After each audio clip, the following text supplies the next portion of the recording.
What's going on, guys?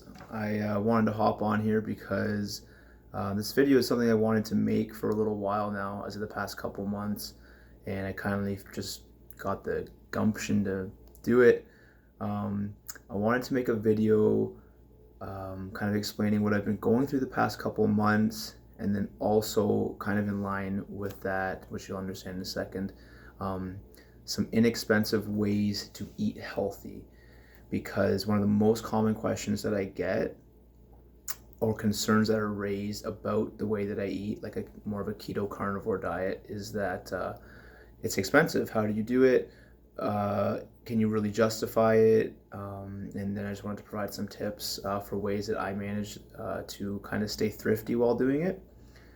So to start off, basically kind of the past couple months, I was going through a bit of a depressive episode, which is kind of why I took a break from Instagram. I was in between jobs and just feeling a little bit down on myself. Things are definitely on the upswing now, and I just kind of, and just because it's so recent and fresh in my mind, I kind of wanted to provide some insight onto why I think it happened, and ways that I managed to kind of get myself out of it, which definitely part of it was diet, and then kind of following through to some tips on how to eat healthy on a budget. So when I was in between jobs, I made the decision to be a little bit more thrifty, and not I stopped ordering my grass-fed, grass-finished meat, because I just, not that it's super expensive, but I just couldn't justify it at the time. I really had to focus on paying my bills, my apartment, my truck, my phone, etc., etc. And that was just a way for me to save money. So I wasn't eating good quality meat anymore. Um, if I had the decision between something being organic or not organic, I went with the non-organic route. I did start eating some grains again. I'll be honest, I probably had a little bit too much of the Annie's craft dinner and like frozen pizzas, gluten free, but nonetheless, that was just a way for me to save some money, and I want to be open and honest about that. I know I've made a name, I guess, a little bit in my friend group and online on Instagram and stuff, as a keto person. But I do think there's some there is some benefit in carbohydrates at certain times. I try to stay kind of keto throughout the day, and then in the evening I'd have some carbohydrates. That's kind of, I know Ben Greenfield uses that approach, and it seems to be working for him. And I have a physical job now, in the construction industry, so that's kind of working out. I'm getting more back into more eating more meats and stuff now, and that's kind of when I noticed things starting to shift for the better in terms of my mental state. So ultimately, I think the depressive episode was brought on by two things: being in between jobs and worrying, and then consequently because of that, worrying about paying my bills, and that was a huge stress, and just not feeling like I'm contributing to society. Maybe that's not the right way to put it. Feeling like I'm not following my dreams and my passion, and there is definitely some theories behind why depression occurs. Definitely, I mean, there's definitely a nutritional component, without a doubt. There's an inflammatory component. Eating crappy quality foods causing inflammation, your brain becomes inflamed, etc., etc. Your gut's inflamed, serotonin, all that stuff. But one of the theories is that it's almost like a warning sign that something in your life is not right, that you're not feeling fulfilled, and I wasn't. To be honest, I'm still fully not there. Like, as a lot of people know, I'm trying to grow my business as a health and wellness coach. The position that I have now, again, in the construction industry, it's not something I want to do forever or long term, but it's a way for me to pay the bills now. And I like it for sure. Again, not the ideal scenario. Eventually, I want to be working completely for myself, and have tons of clients that I'm able to help and just kind of become the best versions of themselves. That's ultimately my goal, and I think it always will be. Um, but yeah, that depressive episodes can be brought on by not feeling fulfilled. So that's certainly something um, to keep track of and be mindful of. But this one, I wanted to keep this about the nutrition because there was definitely a correlation between eating lower quality foods and inflammatory foods. I didn't go too off track. Like, in all honesty, really it was those. I added in a little bit more carbohydrates, low quality, arguably for sure. Despite the fact that they were gluten free, and I think that gluten causes a lot of issues, especially for people with autoimmune disorders.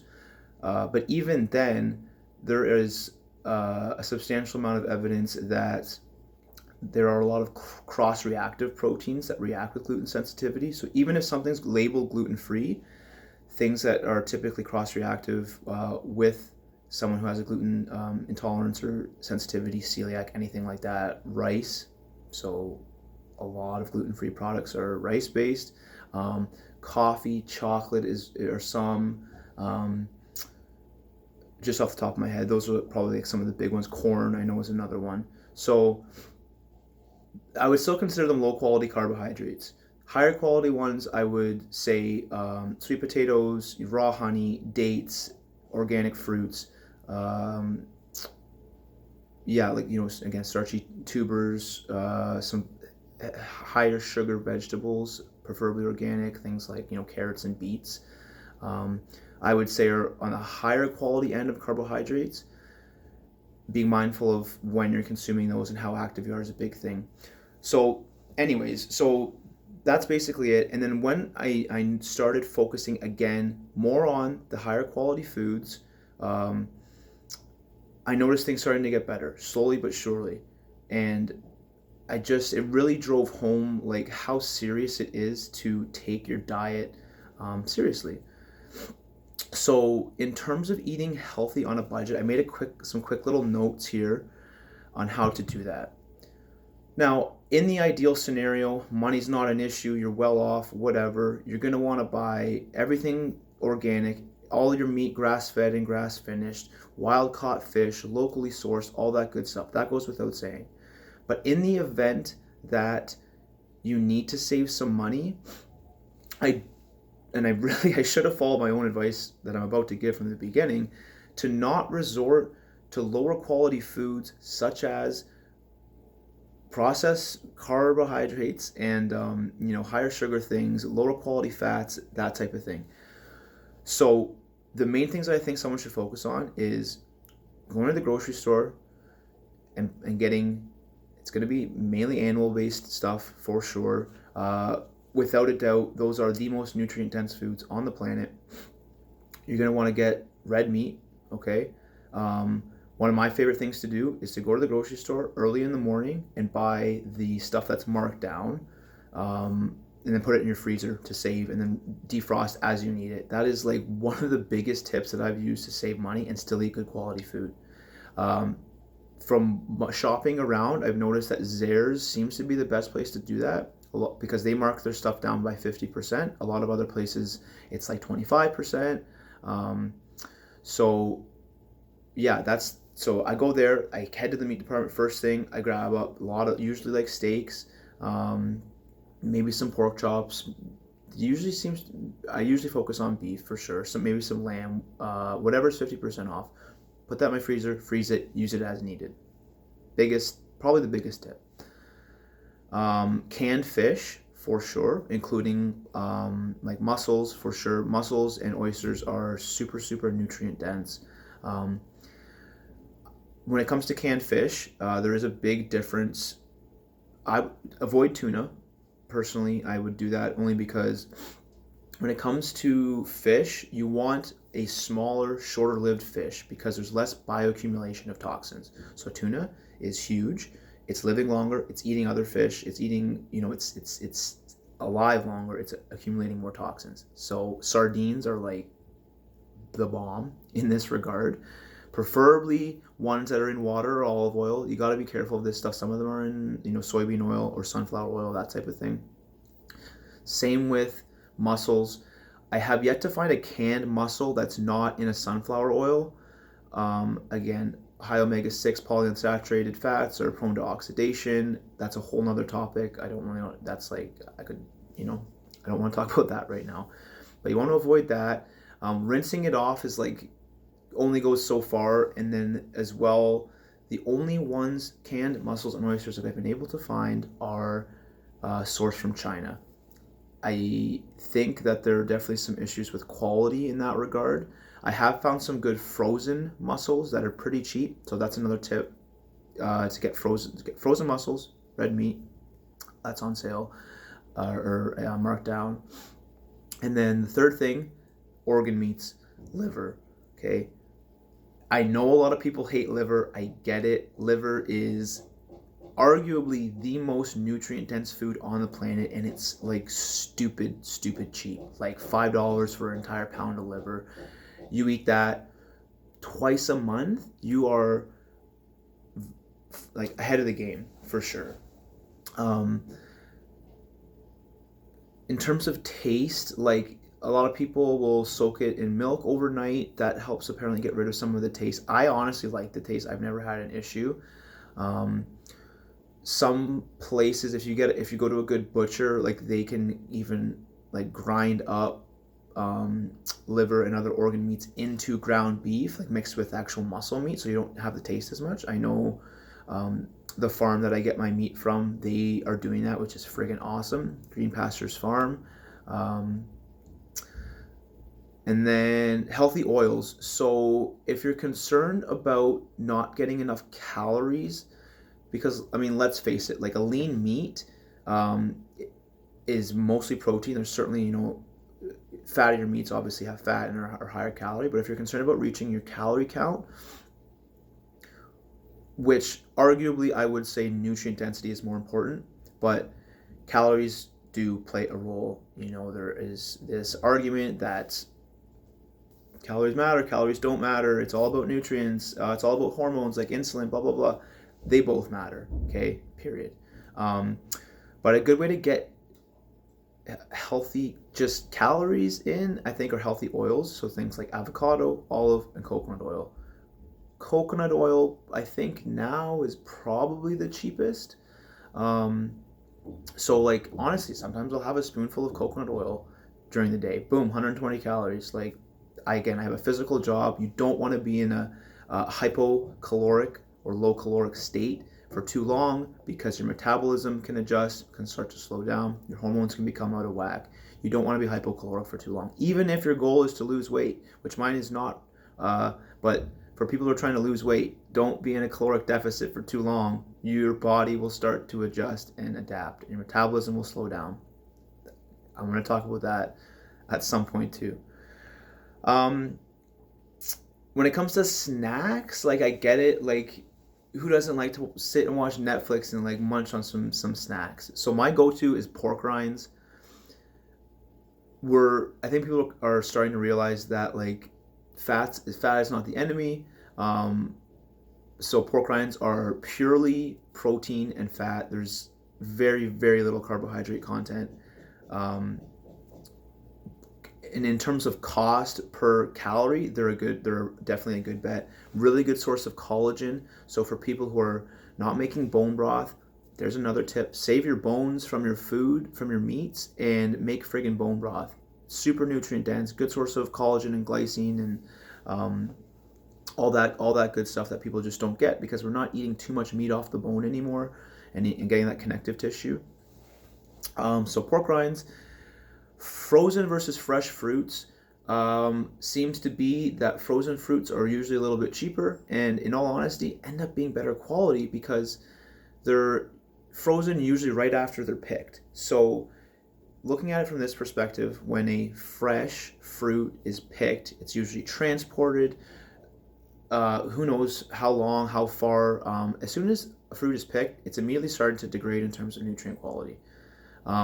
So frozen fruits, better than fresh fruits. I'm a big fan of wild frozen blueberries. I have those pretty frequently, mixed in with some yogurt, which, funny enough, is my next tip. Dairy. There is a lot of evidence either way for dairy as to whether it's good or bad. There can definitely be a lot of issues just because there's so many components to it that can cause problems. So there's the lactose, which is the sugar component. Most people have heard of people being lactose intolerant. The proteins, whey and casein, are pretty common allergens. And then there's like obviously the fat component. So usually higher fat, lower protein sometimes can be better for people. So butter, for me, that kind of goes back to the healthy oils. Like I usually get a good, for me, I do better with goat dairy. So I use like goat milk butter. Super easy way to get calories into, good bang for your buck. But yogurt, so high fat yogurt, again, obviously with all this stuff, organic is better, grass fed, yada yada, all that stuff. But we're trying to, be on a budget here. Probiotics, high fat, good calorie count, good amount of protein, low in sugar, fat soluble vitamins, you're getting your calcium, all that good stuff. Next thing, cheeses. Depending on the cheese, can usually be pretty affordable, high calorie, high protein, high fat. This is another thing that goes along with the meats. You can usually find cheeses that are expiring, best before dates, all that stuff. Like, you have a little bit of leeway when it comes to expiry dates. Trust me, I've eaten a lot of expired stuff or things that are expiring soon. I haven't been sick in like probably 5 years, either with a cold or with a virus or parasite or bacterial infection or anything like that. I eat raw meat. Like, it's all this stuff is blown way out of proportion. But if our goal is to save money, hit that expiring stuff for sure. And I just have a little note here about, again, calories versus nutrient density. So the whole purpose of this is like helping people understand that, like, yeah, you can go out and buy a loaf of bread for like $3, but there's like not very much actual nutrients in there. And the ones that are in there are synthetically added. Your body burns through carbohydrates like stupid fast. It's not going to keep you full. It's not going to keep you satiated. So you're physically going to end up needing more than if you were to eat, say, a piece of meat. So those are kind of my tips. And then again, just kind of a story at the beginning as to how eating lower quality of foods affected me, and just kind of how quickly things can change when you stop and start again eating higher quality foods.